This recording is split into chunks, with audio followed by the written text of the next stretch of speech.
Olá, pessoal! Tudo bem com vocês? Aqui é a professora Márcia Cristina Gomes do canal História em Retalhos e esta tarde a gente vai estudar um pouquinho a respeito da arte do período renascentista. Isso mesmo. Então é um período cheio aí de expressões culturais importantes para a nossa história e eu quero convidar você a vir comigo nessa viagem a descobrir um pouco mais a respeito disso, tá? Então, pessoal, não esquece de deixar o seu like, tá? Se inscreve aí no nosso canal, ative o sininho das notificações que tá bem aqui no cantinho, para que você não perca nada do que a gente possa estar produzindo e falando aqui sobre as aulas de história, tá bom? Então, vamos pro vídeo. Então, pessoal, nós hoje vamos falar a respeito de arte do Renascimento, né? E esse período é um dos períodos fundamentais aí da história da Idade Moderna, né? E que o centro da arte renascentista, ele vai acontecer aí na Península Itálica. E é nessa região onde nós temos aí a maior quantidade aí de acervo iconográfico, né, de acervo de estátuas, de obras desses artistas que viveram no período renascentista. Então é muito importante que a gente fique atento a isso. Nós abrimos a nossa aula de hoje com essa imagem aí, que é uma das imagens da Capela Sistina, né, produzidas aí pelo artista Michelangelo, né, ou Michelangelo, como muitos preferem falar. E nós temos essa daí como uma das imagens que está localizado no teto da Capela Sistina, ao qual nós vamos estar falando mais à frente também, tá?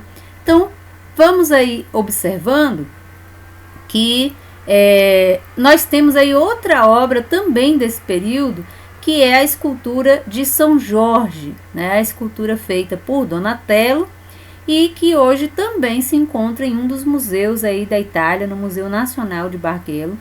E nós temos, né, vários dos museus, né, de artistas, aí, de obras de arte, tanto do período, né, da modernidade, quanto também, né, da arte contemporânea. Nós temos muitas exposições e visitas virtuais, de que nós vamos estar falando também a respeito disso na aula de hoje, tá? Então, esse período aí do Renascimento, também em alguns livros, é chamado de Renascença ou Renascentismo, tá? Então, qualquer um dos três termos está correto.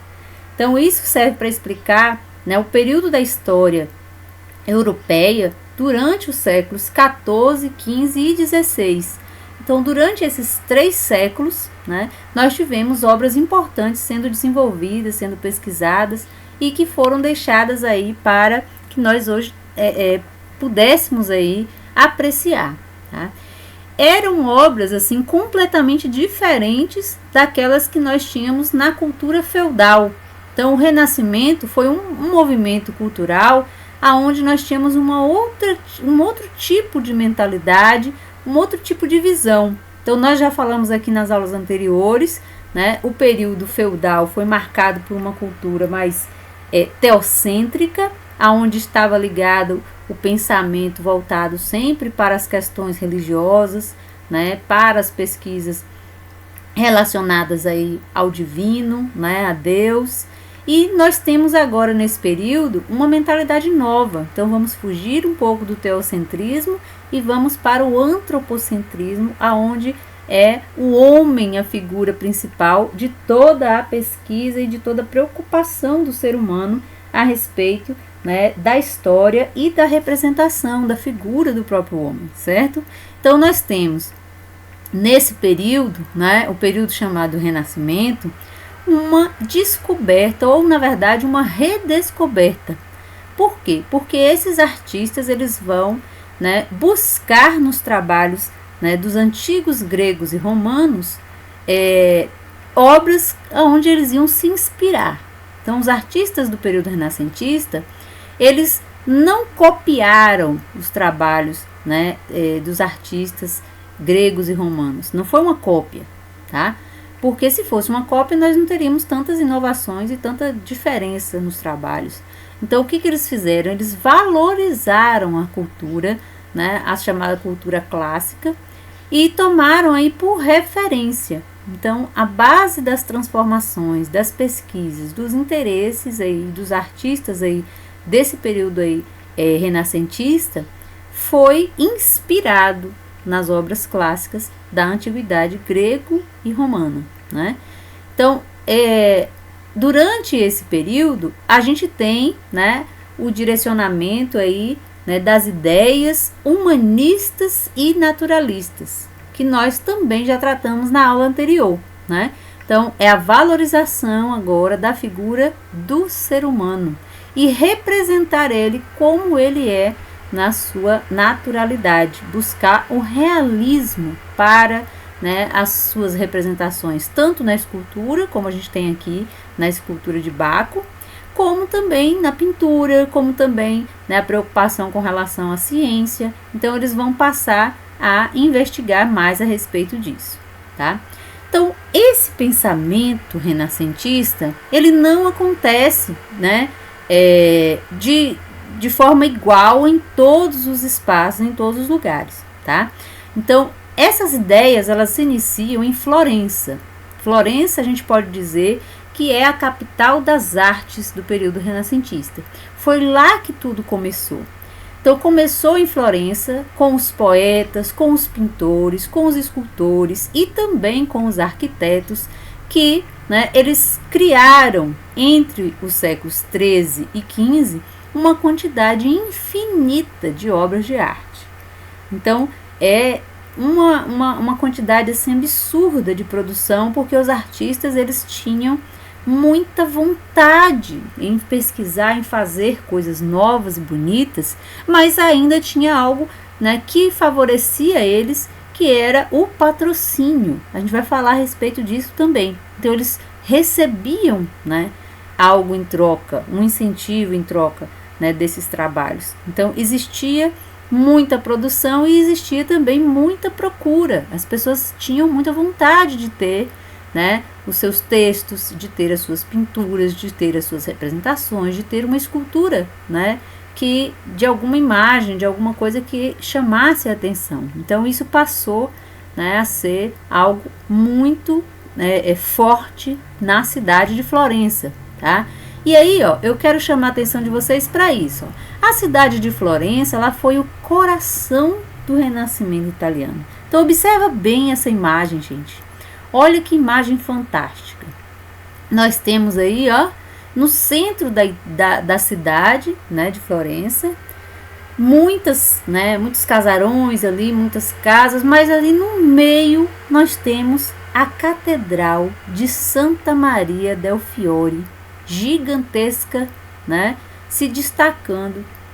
Por quê? Porque a gente também tem essa obra que foi completamente produzida, medida, calculada, para que fosse realmente uma obra que representasse não só o coração, né, mas ela também tem um significado. A sua própria arquitetura ela é feita em forma de um crucifixo, tá? Então nós vamos estar observando a respeito disso, né, mais à frente aí quando a gente falar sobre essa escultura. Bom, como eu falei para vocês, né, nós temos aí os mecenas. Esses mecenas, eles vão ser importantíssimos aí para, né, os artistas, para o trabalho que foi desenvolvido no período do Renascimento cultural. Então, quem eram esses mecenas? Eles eram patrocinadores das artes e financiadores dos artistas plásticos. Então, tudo aquilo que, né, os artistas precisassem, né, esses mecenas, eles iam então patrocinar, eles iam comprar o material, eles iam preparar, né, um espaço para o artista trabalhar, eles iam trazer muitas vezes algum tipo de mercadoria que esse artista precisava de outras regiões. Então os mecenas eles eram pessoas ricas e poderosas, né?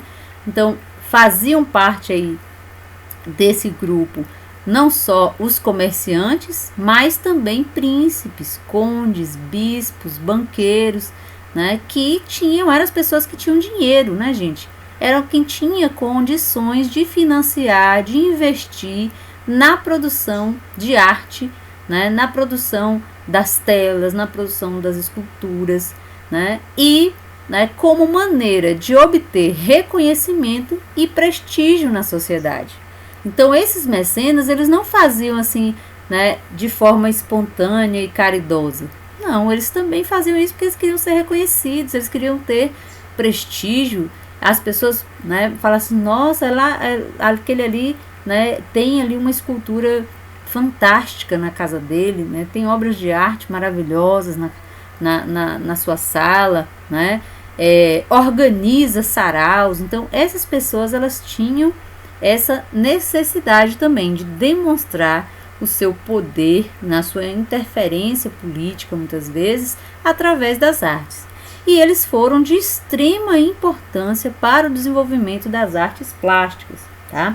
Então, tanto na escultura quanto na pintura, na literatura, na arquitetura, durante o período do Renascimento cultural, que vai aí dos séculos XV, né, até os séculos XVI. Alguns livros chamam a atenção aí que esse processo aí de renascimento começou até antes, né? Começou a partir do século XIV. Então, entre aí os mecenas mais importantes aí que nós temos, né, a gente destacou aí Lourenço de Médici. E toda a família Médici era uma família extremamente poderosa, era uma família de banqueiros, de comerciantes da cidade de Florença, e ocupavam cargos importantes no governo. Então eles queriam, né, participar e patrocinar esses artistas também, né, com esse objetivo de, né, mostrar aí o seu poder.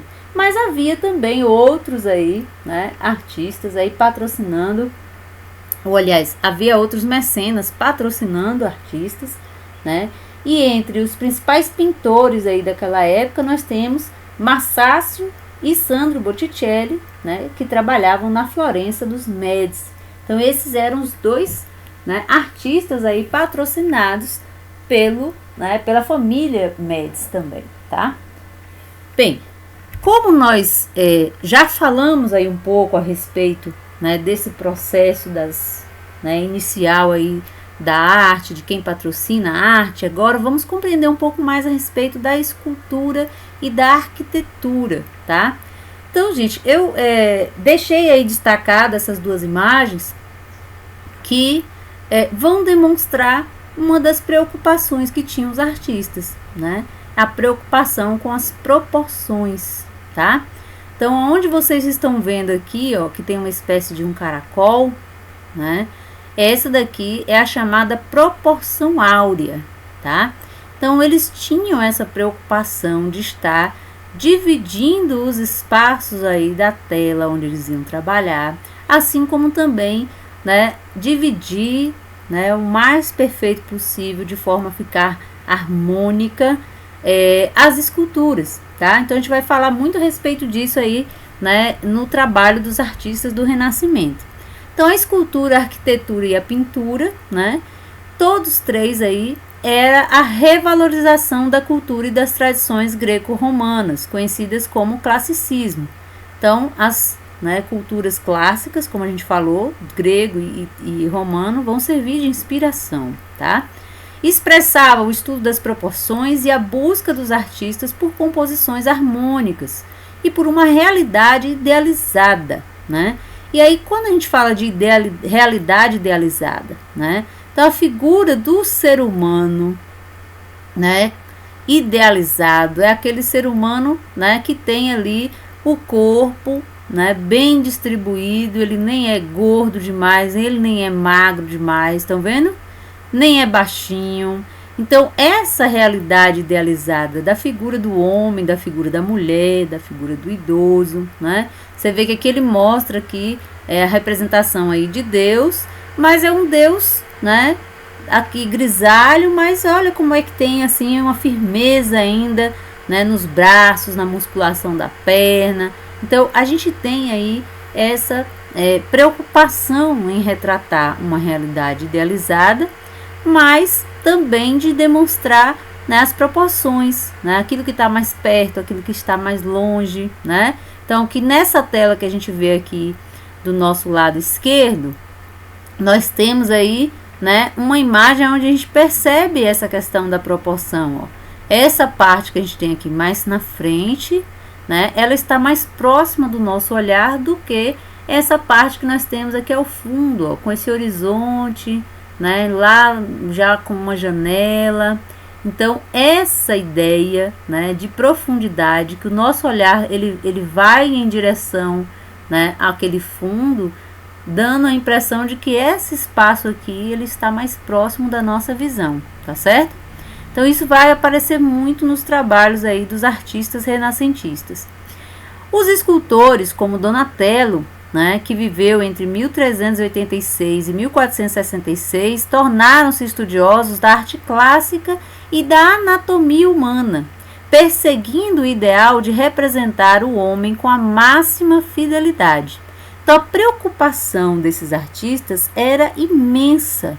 Eles tinham vários e vários rascunhos, né, de modelos aí que eles faziam de pés, mãos, rosto, posição, né, do rosto, né, até eles definirem, né, exatamente como eles queriam determinado parte do corpo sendo representada nas telas, tá?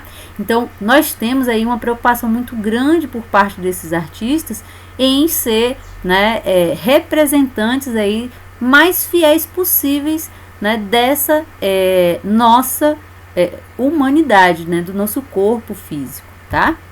Então, observe aí que a escultura, né, como é que nós temos então as principais características aí presentes na escultura? A gente falou agora a respeito aí, né, dessa preocupação com relação à anatomia, e a inspiração, né, nas esculturas também vai partir da inspiração das estátuas dos antigos gregos e romanos, né? Vai também ser uma composição geométrica, geralmente em pirâmides. Então vamos ter aqui, né, uma imagem para a gente poder, né, perceber melhor isso. A representação realista do corpo humano, em que as figuras revelam sentimentos, então isso também vai começar a aparecer nos trabalhos aí desses artistas. Não adiantava para eles representar, né, só o corpo humano, eles queriam representar também os sentimentos, os movimentos, as ações. Então, uma coisa que vai aparecer muito nos trabalhos dos artistas do Renascimento é a preocupação, por exemplo, em demonstrar a dobra dos tecidos, né, o movimento, a sombra, né, o olhar, muitas vezes até a veia, né, quando você vira ou estica, ou, né, repuxa um pouco mais o braço ou a perna, eles querem demonstrar isso através, né, dessas representações mais realistas, tá? E o equilíbrio nas proporções, né? Então, essa preocupação com as proporções que nós mostramos ali na imagem anterior, ela vai estar presente nas esculturas, vai estar presente também nas imagens aí das pinturas, tá? Estátuas equestres semelhantes ao que acontecia na Roma antiga.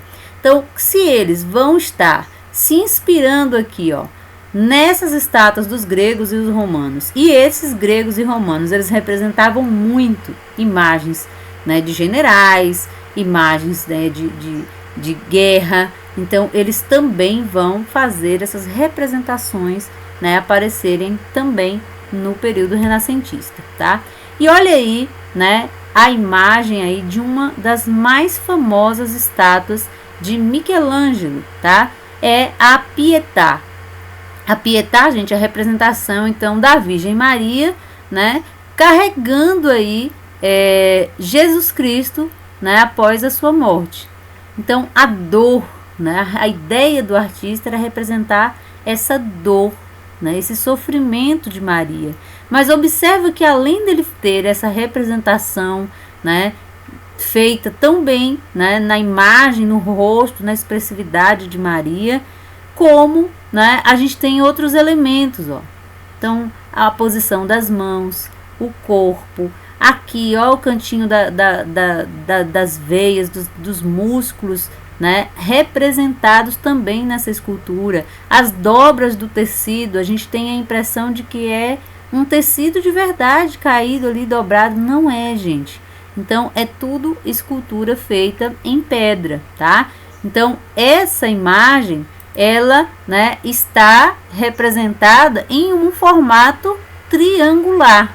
Observe aí que a gente tem uma composição aí de um triângulo, né, que vai aqui das extremidades aqui da base até o topo da cabeça da Virgem Maria, né? Então essa ideia que ele quer, né, passar, essa ideia aí, né, da Trindade também, né, do Filho, do Pai e do Espírito Santo.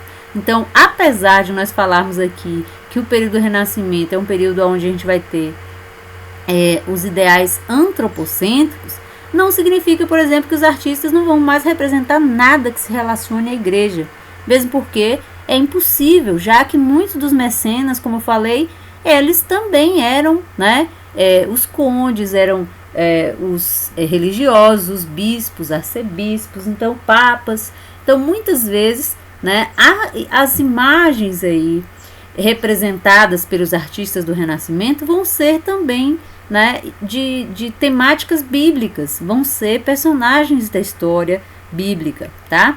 E a gente precisa compreender que isso não significa que eles sejam de pensamento teocêntrico, tá? Pelo contrário, eles estão dando mais valor à figura do ser humano do que, né, se dava no passado. E aí, para você ver que a arte, ela tem tudo a ver com matemática. Olha aí, quem é que já não parou aí muitas vezes de desenhar achando que estava difícil e não parou para pensar que tudo que a gente desenha é uma arte da matemática, tem a ver com geometria, né? Está dentro muitas vezes de um círculo, como a gente tem aqui, né? Essa imagem aí do homem vitruviano, né? Então, observe que a gente tem aqui, ó, uma igreja onde a gente tem vários elementos, triângulos, estrelas aqui formadas aqui por vários outros elementos, ó. Então, quadrados, né? Esses espaços todos vão sendo, né, bases da construção, né, da ideia que se vai fazer para a obra de arte. Então, nas pinturas, ó, observe como o elemento, né, do olhar da gente faz com que a gente perceba muitas vezes o que está mais próximo e o que está mais distante. Então, por isso eles usam da ideia da perspectiva. Então, observe que essas colunas a gente tem aqui, ó, do lado direito, elas nos parecem mais próximas, né? Como se estivessem bem aqui pertinho da gente. Mas aquelas colunas que estão lá no fundo da imagem, que a gente já nem consegue perceber direito, aqui, ó, já não tá tão visível assim. Então, a mesma proporção que a gente tem aqui, formando este desenho, nós temos aqui nesta tela também, né? Nessa pintura, tá? Então, essa ideia que a gente tem aqui, gente, é o que na pintura a gente chama aí de ponto de fuga, tá? Então, quando a gente tem lá no finalzinho aqui dessa imagem, né, um ponto para onde vai sair aqui essas outras linhas, nós chamamos isso de ponto de fuga nos trabalhos artísticos. E é onde a gente tem o encontro das linhas, né? Pode ser que ela apareça no meio, pode ser que ela apareça mais no canto, isso vai depender muito da ideia que o artista quer oferecer com essa ilusão de profundidade nas obras, né? Isso ele faz para aumentar o realismo das imagens, fazer com que a gente perceba, né, essa imagem aí, um espaço dessa imagem mais próxima dos nossos olhos, certo? E aqui nós temos aqui também, ó, em uma das ruínas aí, né, dos antigos romanos ou dos gregos, né, tinha muitas ruínas, né, nesse mesmo formato. Então a gente tem de novo aqui a questão da proporção áurea, né? Então o quadrado aqui dividido aqui em partes e a gente tem, ó, cada elemento desse aqui com um significado. Então, para ser, né, perfeita a imagem, eles tinham essa preocupação, né, em proporcionalidade, né, em estabelecer linhas certinhas, né, e observar se existia uma proporção, se existia aí, né, uma harmonia no olhar, tá certo?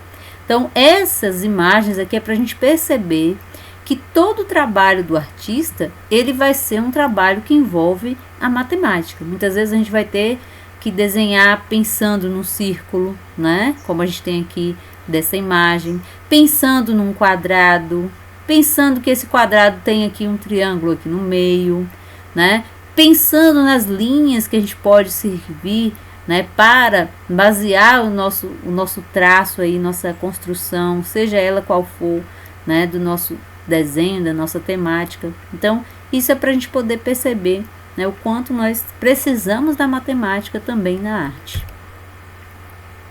E a arquitetura renascentista. Já que falamos aí que no trabalho da arquitetura a gente precisa também de, né, muito cálculo aí matemático, eu quero chamar a atenção de vocês para que a gente perceba aí essas características, tá? A aplicação de características clássicas das ruínas romanas, como o uso de linhas retas nos novos edifícios. Então, observe quantas linhas retas nós temos aí, né, nessa imagem aí que aparece na tela. Então, linhas retas aqui na horizontal, linhas retas aqui nas colunas verticais, linhas retas aqui nessas pequenas janelas, algumas outras aí já com formato circular, né? Nas janelas aqui na parte da cúpula.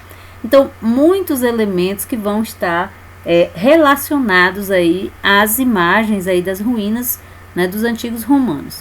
O estilo renascentista, ele enfatiza a simetria, a proporção e a geometria. Foi o que nós estávamos vendo ali no slide anterior.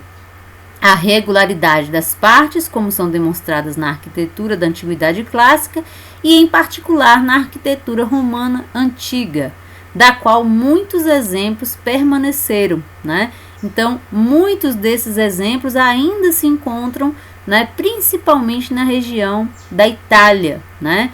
Então, nós temos aí entre elas, né, a capela de São Pedro, né, da Basílica, na verdade, a Basílica de São Pedro, que é onde mora o Papa, né? Então, é uma construção toda feita nesse período renascentista com com esse estilo que nós falamos aqui, usando muito de simetria, de proporção, de geometria. Tem toda uma pesquisa que foi feita aí para ser construída. E as pinturas, né? Essas pinturas renascentistas.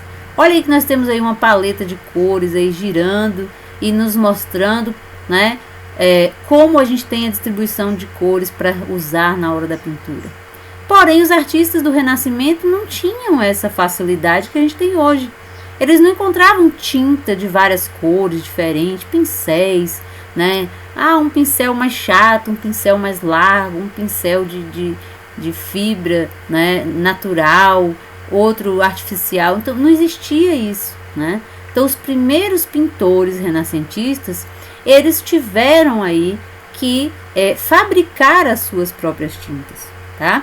Então, eles fizeram muito estudo de anatomia, fizeram, né, várias pesquisas, né, para representar bem essa característica física, não só dos seres humanos, como também dos animais e das plantas. Também tiveram a preocupação aí de reprodução da realidade na tela, então eles queriam mostrar a realidade, né, e usaram a técnica aí da perspectiva, que nós já, né, abordamos, né? As tintas, eles faziam naquela época as tintas à base de óleo extraído da semente de linho, né? Então, hoje nós conhecemos aí muitos artistas que trabalham aí com pintura, né, de telas em tinta óleo, né? E a tinta óleo, ela né, também feita aí com material extraído de sementes aí de, né, outros, né, elementos da natureza, né? Só que hoje já vem a tinta preparada ali, toda prontinha, bonitinha. E naquela época eles mesmos iam fazer ainda, né, essas tintas. O uso das tintas claras e escuras, né, é onde surge aí o recurso de sombreamento e do esfumato, tá? Então, essa característica aí de pintura, utilizando dessa técnica aí que a gente chama hoje de sombreamento, aí, de esfumato, ela, né, foi muito utilizada principalmente pelo artista Leonardo da Vinci, tá? Então, ele viu claramente o problema que a conquista da natureza tinha criado para o artista, um problema não menos intricado do que a combinação de desenho concreto e composição harmoniosa. As grandes obras dos mestres italianos do Quatrocento, que seguiam um caminho apontando para Massácio, têm uma coisa em comum: as suas figuras parecem um tanto duras, quase de madeira. E o estranho é a responsabilidade por este feito não caber claramente à falta de paciência ou à falta de conhecimento, porque muitos artistas haviam tentado vários métodos para superar essa dificuldade. Então, Botticelli, por exemplo, procurou enfatizar em seus quadros os cabelos ondulados, as roupas mais esvoaçantes das suas figuras, para fazer parecer menos rígidos seus contornos. Mas foi só Leonardo que encontrou a verdadeira solução do problema. Esse pintor, ele teve que deixar ao espectador algo para adivinhar. Se os contornos não são desenhados com a maior firmeza de traços, se a forma permanece um pouco indefinida, como que parecendo uma sombra, essa impressão de secura e rigidez será evitada. Aí está a famosa invenção de Leonardo, aqui os italianos chamam aí de esfumato, um lineamento esbatido e as cores adoçadas que permitem a uma forma fundir-se com outras e sempre deixar algo para alimentar a nossa imaginação. Então, esse tipo de trabalho, ele foi utilizado, né, e causou vários enigmas, né, como é esse daí da obra de Mona Lisa, que Leonardo da Vinci, né, trouxe aí para a nossa sociedade até hoje um grande mistério. Como é que Mona Lisa, né, foi representada? Ela está sorrindo, ela está séria, né? Por que assim desse ar de mistério, né? Então essa técnica aí do esfumato, né, deixou todo mundo assim meio que na dúvida a respeito, né, dessa representação, né, do sentimento, da expressão facial, né, dessa imagem.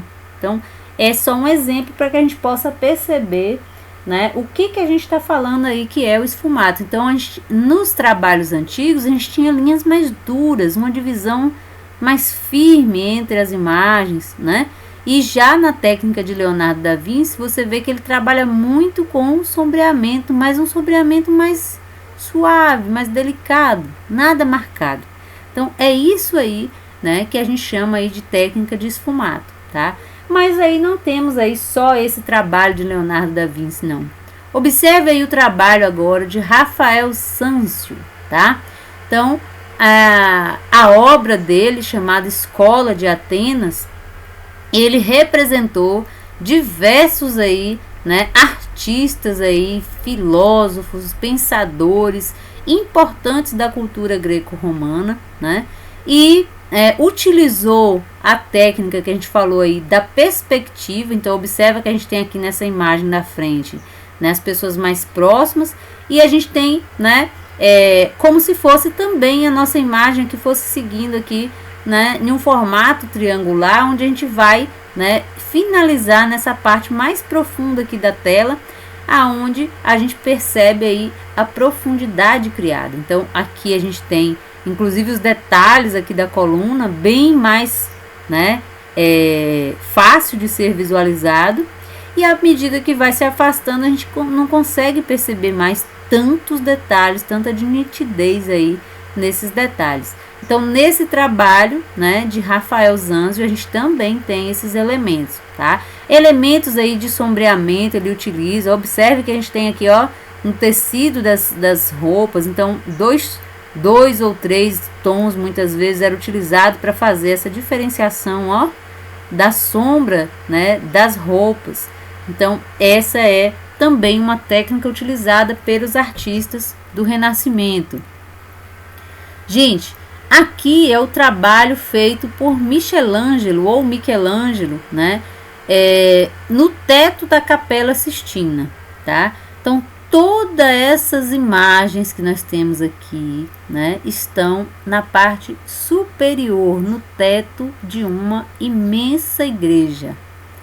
Então, lógico que Michelangelo, ele, para fazer esse trabalho aqui, ele contou com a colaboração de outros artistas, né, dos ajudantes, que com certeza, né, ajudaram ele a fazer esse trabalho, mas impressiona a gente, né, ao observar o quão grande foi, né, subir aí provavelmente em andaimes para poder fazer essa pintura, essa imagem, tratando-se ainda, né, de imagens aí que tem essa característica, né, de perspectiva, que trazem essa ideia de sombreado. Aquela imagem que nós vimos, né, logo no início do slide,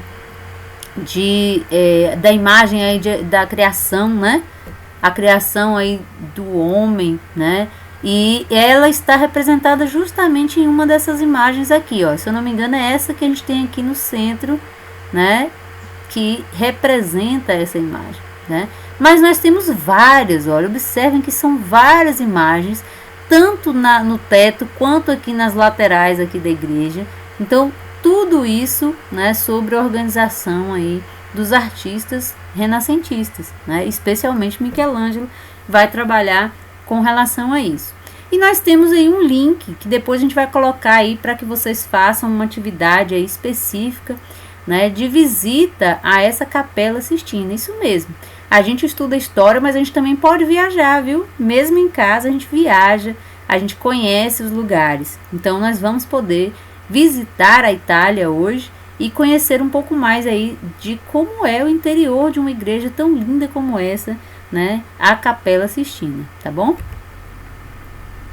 Bom, a Catedral de Santa Maria del Fiore, né, é a catedral que nós, né, falamos aí, que fica no coração de Florença, né, e, né, representou aí um dos trabalhos magníficos aí da arquitetura do período renascentista. Então, a preocupação que eles tinham em fazer as construções também, né, voltadas para demonstrar, né, essa valorização agora do ser humano, a valorização da pesquisa, a valorização das, né, culturas grecos e romanas. Então, buscando essa simetria, buscando os estudos de geometria, né, para fazer com que essas construções fiquem ainda mais bonitas, como realmente ficou, tá?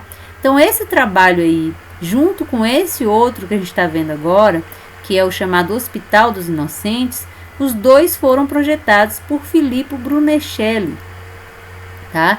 Então, essas duas arquiteturas, elas trazem características semelhantes, né? Então, temos, né, lógico, na catedral muito mais elementos para, né, levar a preocupação aí, né, do arquiteto, do que no hospital, né? Então, o hospital já não tem muitos detalhes, né, elementos aí rebuscados. Então, a preocupação, né, era de fazer com que ele fosse, né, útil e que fosse, né, espaçoso, fosse arejado, né, que era para onde eram levadas muitas vezes, né, as pessoas que estavam doentes naquela época. Então, o trabalho de arquitetura também era um trabalho de pesquisa minuciosa aí, né, com relação à matemática, tá? Então, aqui mais uma vez aí a representação aí da estátua de Donatello, né? Então, esse aí é o São Jorge de Donatello. E ele vai, né, pesquisando, vai identificando aí elementos, né, para também demonstrar a realidade. Observa como a gente tem aqui nesse manto, ó, as dobras aí do manto, os detalhes aqui né, da armadura, aqui da parte da armadura, sendo feitos com tal precisão que a gente até duvida que isso aqui esteja numa pedra, né, gente? Então, observe aí que nesses trabalhos... Ei, Mona Lisa, o que você tanto mexe a cabeça? Olha, conversando com a gente. Então, nesses trabalhos, a gente percebe que a Alta Renascença, ela é considerada por muitos um período áureo da produção artística do Renascimento. É um período extremamente importante.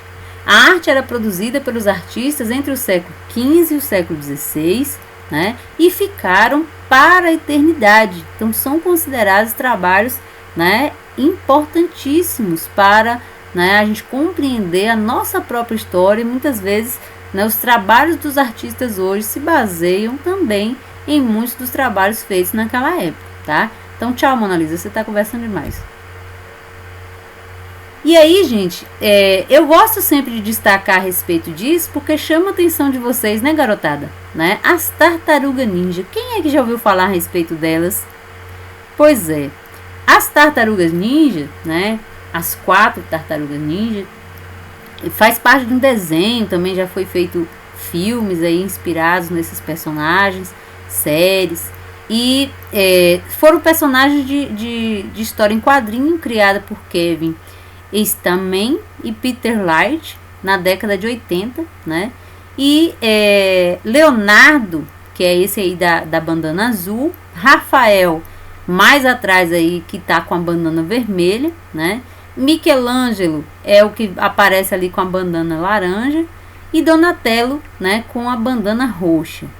Então esses personagens eles foram criados, né, com essa referência também dos artistas do Renascimento, né?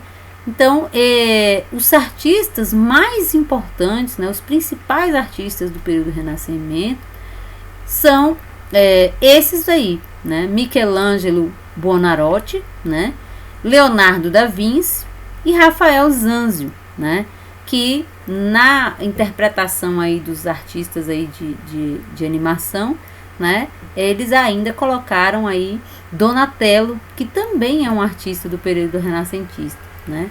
Então, para não deixar, né, só 3 tartarugas ninja, eles resolveu colocar 4, tá? Então, sempre que vocês estudarem esse assunto, lembrem-se disso, tá? Não vão esquecer mais nunca. E aí nós vamos conhecer um pouco mais agora sobre esse gênio que foi Leonardo da Vinci. Então, não é à toa, né, que a gente fala muito dos trabalhos, das obras de Leonardo da Vinci. Leonardo da Vinci, ele se destaca dos demais porque, ao contrário do que muita gente pensa, né, Leonardo da Vinci ele não foi assim reconhecido, né, aplaudido, não ganhou rios de dinheiro, não era assim, né, como a gente pensa em um artista de hoje, né? Na verdade, nem existia esse termo, né, essa expressão, ali vai um artista, né? Não existia. Então, ele era extremamente preocupado em aprender, ele era obcecado em aprender, em representar as suas ideias, em escrever sobre as suas ideias, em estudar coisas novas. Ele era muito inventivo. E aí eu quero chamar a atenção de vocês para isso, tá? Então, ninguém imaginava que nos arredores da cidade italiana de Florença, em 1452, na pequena aldeia de Vinci, nasceria aquele que é considerado por muitos o maior gênio da humanidade, Leonardo da Vinci. Então, multi-humano que era pintor, escultor, matemático, astrônomo, desenhista, anatomista e mais uma porção de profissões. Isso mesmo. Leonardo da Vinci, gente, ele desenhava e ele já projetava sobre pontes, né?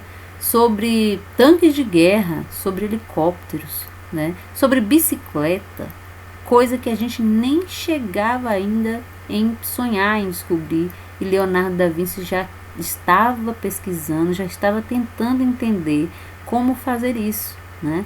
A própria ideia aí de navegação, né? De um sistema de formato de asa, então já estava preocupado com isso, né?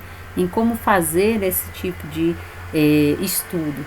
E eu quero chamar vocês aí a gente curtir agora, né, um videozinho aí da nossa editora Moderna, né, do livro que nós estamos trabalhando, para que a gente conheça um pouco mais a respeito desse gênio que foi Leonardo da Vinci. Então vamos curtir aí um pouquinho e depois a gente volta.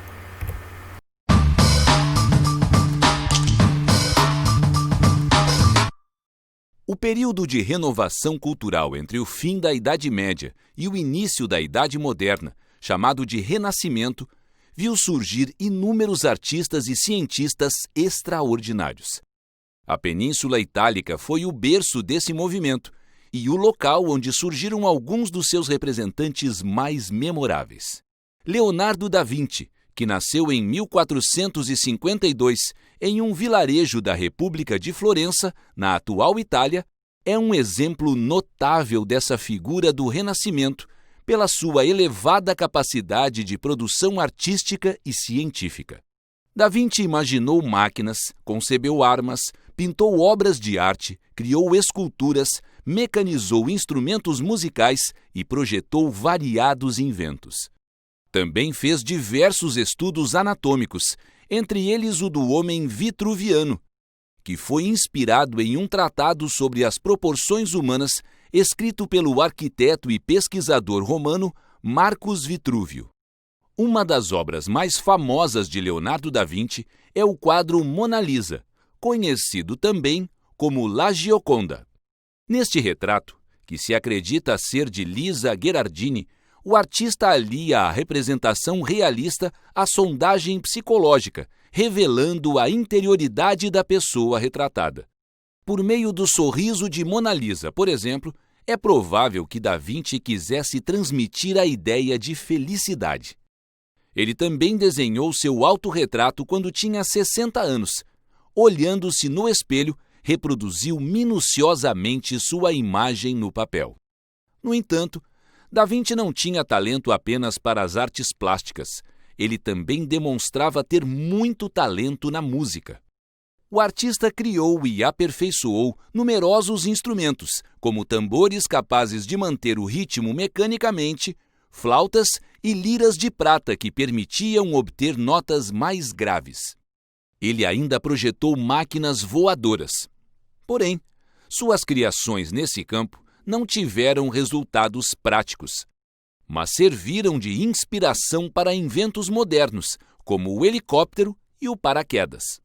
Por causa das constantes guerras entre as cidades-estados italianas, Da Vinci criou ainda diversos tipos de armas. Entre elas, destaca-se o tanque fechado munido de canhões. Da Vinci escrevia suas anotações da direita para a esquerda e de forma inversa. Assim, os textos só podiam ser lidos observando-se seu reflexo em um espelho. Leonardo da Vinci é um representante ilustre do universalismo, que tinha como base a ideia de que o ser humano deveria dominar todas as áreas do saber e ser um sábio que participa ativamente deste mundo em constante transformação.